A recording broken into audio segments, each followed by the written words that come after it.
What's happening, my fellow geeks and geekettes? Welcome to a brand new episode of Cosplay Chris, and today I'm answering some of your questions from the Q&A announcement that I put up last week. Now I've got my laptop here with my video from last week, the 1UP box vs Geek Fuel, with all your questions in the comments section. So what I'm going to do, I'm just going to go through, choose random questions, try and answer them as best as possible. If not, I'll just make it up. Now I'm sorry if I don't get to answer your question, hopefully next time, but with that being said, let's get to it. And if I butcher your username or name, I'm really sorry because I have a habit of butchering people's names. I can't read. First question comes from the Fabio Occidella. Is it possible that you could do a Netflix Daredevil cosplay? I'm gonna be honest, I have not watched one single episode of the Netflix Daredevil series. I know, I just have not had time.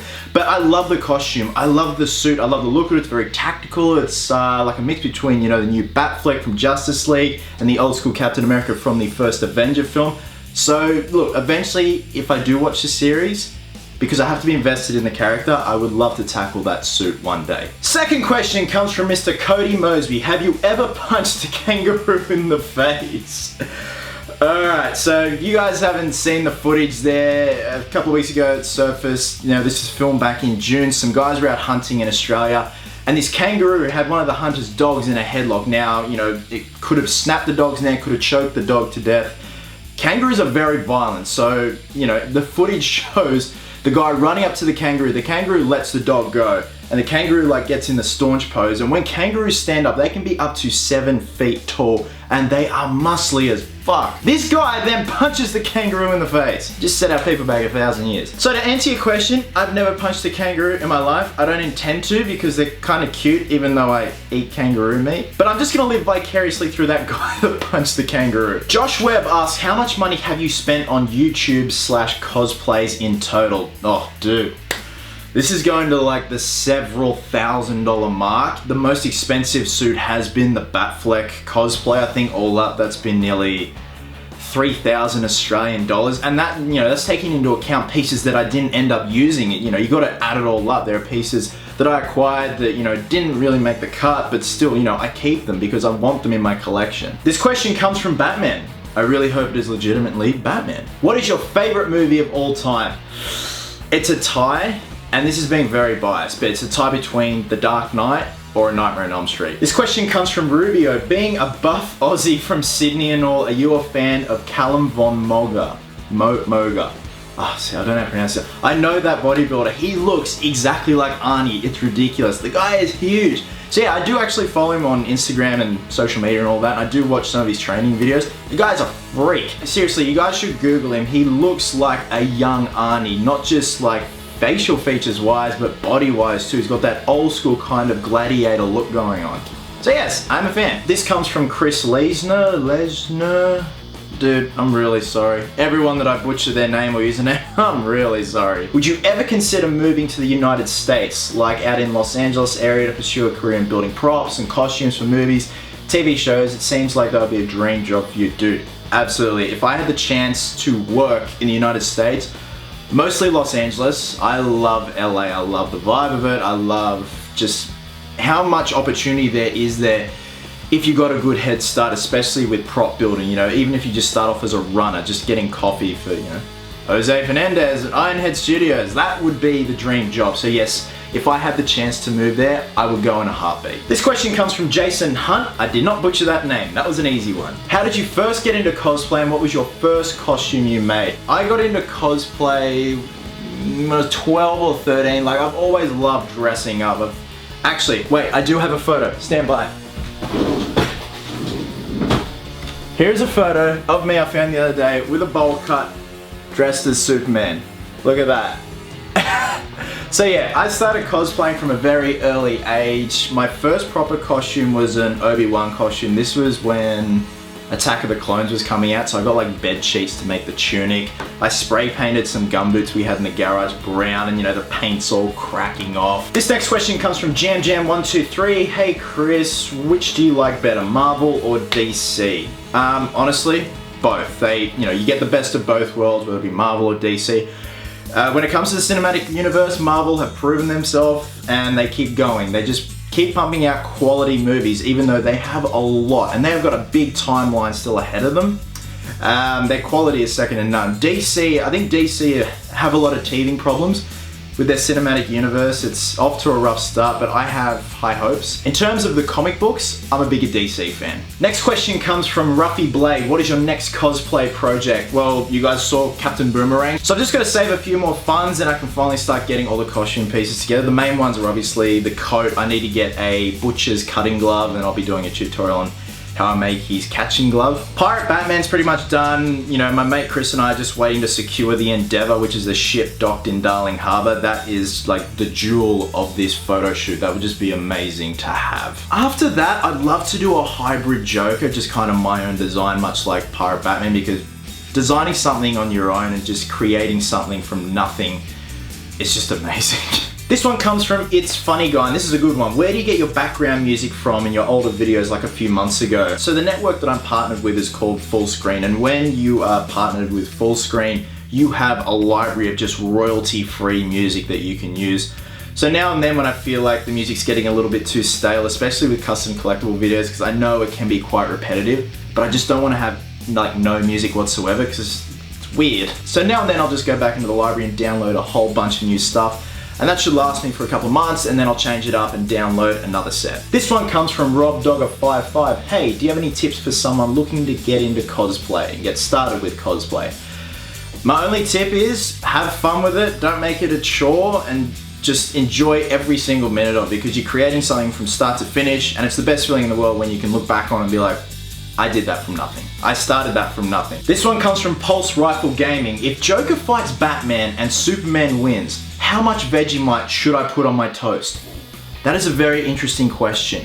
In Australia, we have Vegemite. It's a yeast extract. Some people say it tastes like shit. I love it. I was brought up on it. I came out of the womb and I was eating Vegemite. When you make your toast, you have to put the butter on, let the butter melt in. Then you have to take just a little skerrick of Vegemite, spread it over. So the ratio from butter to Vegemite, the butter ratio has to be higher than the Vegemite ratio. So I'd say about that much butter and about that much Vegemite, and you should be sitting easy. This one comes from Dan Rockford. What editing software plus filming equipment do you use? I just use iMovie. I don't have time for Premiere and all that. It's too involved. iMovie does exactly what I want it to do, and I've been using it since day one. Obviously I upgrade it when there's, updates available with the software, but it's great. It works for me. It does the job. It's simple, easy. There's no need to overcomplicate things. If I get into, short films and stuff in the future, I will get Premiere or Sony Vegas. And if I get into big shit, Avid. And the camera I use, which is the camera now, is a Canon 70D with a Rode mic, which is external, which is hooked into the camera. This one comes from Dennis Aguilar. Have you ever traveled to Mexico? Greetings from Mexico. Hola amigo, ¿cómo estás? I've never been to Mexico. I've always wanted to go. The place looks beautiful, so that is definitely on the list. Maybe if I do another America trip, I would love to go to Mexico whilst I'm there. Hugh Evans, do you live by yourself or with others? I live with my mum and dad. And I know I cop a lot of shit for it, but you gotta understand, renting or buying a house in Sydney is ridiculously expensive. So I figured I may as well stay at home. Mum and dad are happy for me to stay at home. I can save for a deposit on a house. Why go out and rent and pay for someone else's house when you're not saving any money? So that's something you gotta think about. And people are like, oh, you still live with your parents. So what? Who gives a fuck? This one comes from Cason's Customs. Chris, did you ever get that life-size Batfleck from Prime 1? I think you're thinking about the half-scale one. Yes, I've got one more flexi payment, which is due next month, and then it's shipping my way, so I am so excited about it. At the moment, he's probably gonna be placed here, so other than that, I got no idea where to put him. He's gonna be massive. This is a really good question. This comes from Cameron Moore. Has there ever been a custom collectible that you didn't finish? Yes, 3. First one was the set of Wolverine claws that I said I was gonna pimp out. The plastic was a punish to work with. They ended up snapping and I just turfed them. I just couldn't do it. Didn't want to get another set. It was gonna cost way too much money. Second one was the Jakks Pacific Captain Phasma. I was really hyped for that. It was, like that big, and just, I tried to, chrome spray paint it. I primed it, everything, and the paint just wouldn't adhere properly. It wasn't curing properly. I'd pick it up and there would be fingerprints from my fingers embedded in the armor, so I turfed that. The third one was a Jakks Pacific First Order Stormtrooper. It was a quarter scale one, like I did up in a previous video. But this time I was gonna break down all the armor pieces and apply them to a quarter scale Mace Windu figure.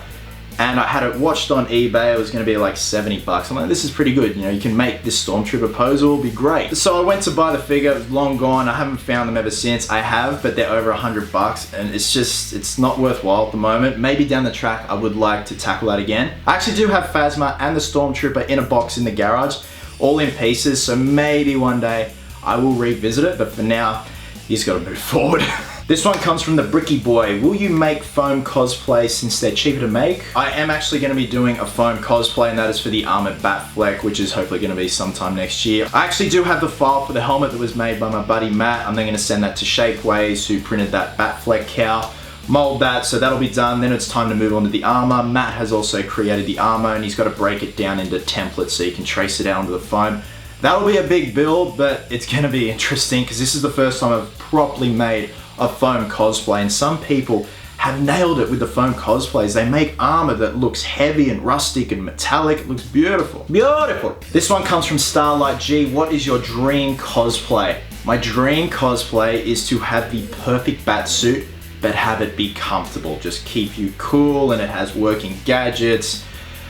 So when I become a billionaire. This one comes from Alex Ryder, and it's a question I get asked a lot. Hey Chris, are you a Game of Thrones fan? And if so, would you ever consider doing a custom collectible from that franchise? I've never watched an episode in my life. I think it's when people hype these shows up so much, I kind of lose interest. I'm like, I have a feeling my expectations are going to be ruined. And plus I just don't have time. Like, I'm flat chat, you know, working on videos, working on props. So yeah, look, if I do get into it one day, I would love to do a custom collectible. So yeah, there we go. This one comes from Ryan Shadane. I hope I pronounced that correctly. How tall are you? How much do you weigh? When you went from fat, brackets, sorry, to fit, how much did you lose?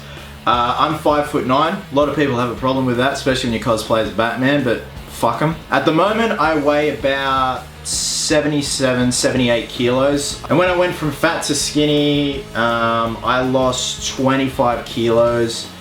This is when I was 14 years old, lost 25 kilos, and I eventually became anorexic, and that's a whole different story. I'll probably do a video on that. And then I learned about putting on muscle mass, so slowly started to put on muscle, and I've just been keeping up, you know, weight training ever since. This one comes from Shane Pitt. This is a very interesting question and something I want to address now. What is your day job? I used to work at Qantas Link, which is, you know, the little regional part of Qantas, like you see United Airlines, they have United Express with the little baby planes. Well, I was out on the tarmac delivering paperwork to the aircrafts, and a couple of weeks ago I was made redundant, and there's no hard feelings whatsoever. I totally get it, you know, in terms of a business, you've got to move forward, and my job unfortunately became obsolete. So, you know, I just took a chance, and now I do YouTube full-time, I do props full-time. So far it seems to be working, but I just figured just take a chance and see how it goes. So this is my day job. This one comes from Super Samurai 1. Are you going to watch and review the new Power Rangers movie when it comes out? Are you excited for it? Yes, I'm going to watch it. I'll review it. I'm very excited for it. This is a new take on the Rangers. I love the suits, even though they're kind of half Flash, half Iron Man. Give it a chance, see how it goes, but yes, very excited for it. This one comes from Michael Proctor. Hi Chris, have you ever thought of cosplaying a character from the cartoons you watched growing up, and who would it be? That's a damn good question. I'd love to. I was actually thinking, even though this is a video game, I'd love to do a cosplay of Crash Bandicoot, because now I've got the Aku Aku mask. I'd love to like do a rig, like have him like floating beside me and paint my whole body and look like Crash. In terms of cartoon characters, maybe Hey Arnold? I could try. This one comes from Destruction Rising. Cosplay Chris, I like your projects a lot. Thank you. They're awesome. So how did you get into the hobbies that you do on your channel?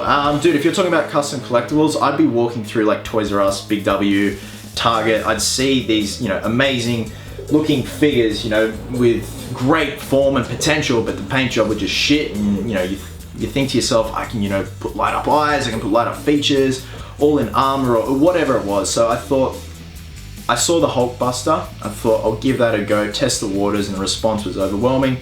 So that's kind of how I got started with the whole custom collectible thing. In terms of prop making, I've been doing that since I was like 13 years old. So I'm always after, you know, new props to replicate and do small batch runs of. So yeah, that's pretty much how I got into it. This one comes from the Buddha Master. Where do you get the Model Masters paint and all that stuff from? PS, I'm an Aussie as well, and it's hot as hell, and Chris, you're the best. Thank you very much, man. I'm actually hot as hell right now. Like, the back of my knees are drenched. It's fucked. I've got paper towel here to wipe my face so I'm not all shiny, but I get my Model Masters paint down the road from a place called the Hobby Headquarters. I'm in Sydney in the Sutherland Shire, and they have like the whole wide range of stuff. If you go into the city, there's also Hobby Co in the Sydney CBD. I believe you can get it online as well. So that's where I get my Model Masters stuff from. Okay, we're gonna do a couple more and we're gonna wrap it up. So this one comes from Mr. J Shu. Oh my God, if you respond to me or put me in the Q&A, I will literally die. Please don't die. Are you excited for Star Wars? If so, are you going to do more Star Wars custom collectibles? Yes. I had my review up a couple of days ago for Rogue One. Loved it. I'm taking Mum to see it today. She's a big Star Wars buff. So yes, I definitely want to do more Star Wars custom collectibles because there are some great looking action figures and ships, especially ships. I want to do the Millennium Falcon. I want to do the X-Wing. So yeah, I want to do a lot more vehicles and ships within the Star Wars universe. This one comes from Don N. New subscriber here. Sorry for the question. I'm sure you've answered many times. Not at all, man. But when weathering with shoe polish, does it not rub off at all, or does a coat of clear coat do the trick? Definitely. Sometimes I miss that in my custom collectible videos. You know, I won't show footage of me doing a clear coat, whether it be matte or a gloss finish, but definitely, especially with the Batfleck Jakks Pacific, do a clear coat of a matte sealer, and that will stop the shoe polish rubbing off. Usually it won't, but if you're really coarse with it or you handle it a lot, it will over time rub off. This one comes from Brief Swaggy. What will you do if your driveway ran out of dirt? Like, where will you get the dirt now? Will the world end? Funnily enough, we actually got our driveway covered with like pebbles and bluestone the other week, so I've had to resort to going around the back of the garage to get my dirt now. And it's not like the nice brown dirt that was in the driveway. It's like all mixed and black, and it's got stones in it, and it's fucked. The world's gonna end. This one comes from Burns Unit. Have you ever considered or already had a stall at any of the Supernova conventions? If yes, which ones? I'd love to have a booth at Supernova, but I think minimum asking price for a booth or two booths together is like $5 grand. I don't even know if I would make that back, you know, over the weekend of, you know, when Supernova's on or Oz Comic Con. I'd have my props on display, some of the cosplays, but honestly, for the moment, I don't think it's quite viable. I'd love to in the near future. Okay, last question. This comes from Miss Gabby P. As a female cosplayer, I tend toward gender bent characters because my faves tend to be guys because they get all the cool stories and costumes, except Mrs. Marvel, she's my girl. My question is, are there any female characters you would want to cosplay as or gender bend of? Damn good question, and yes, I have thought for quite some time about doing a female cosplay. I think it'd be quite fun, you know, it'd be funny to see it all come together and take it really seriously. So the two femme fatales that I had in mind are actually three, either Harley, surprise, surprise, Catwoman, or Wonder Woman. Make it as if it's a very blokey thing, but also keep it quite feminine at the same time. I think it'd be quite fun. So guys, it is a wrap for a Q&A. Thank you very much to everyone who posted your questions. I'm sorry if I didn't get a chance to read your questions out loud. Hopefully next time, please keep your questions in mind because there are gonna be a lot more Q&As to come. It's a beautiful day outside. I've actually got to demold the Batfleck cowl. I've finally finished molding it. I've had some troubles along the way. So hopefully, I will have a video up by the end of the week, if not beginning of next week. I am also now offering my Batfleck utility belt kits and completed belts on my Etsy shop. I will have a video on those as well because I have brand new materials that I use now and I'm really happy with the end result. Hope you guys are well, hope you guys are happy, be merry, be silly, and until next time geeks, please always remember, cosplayers do it best.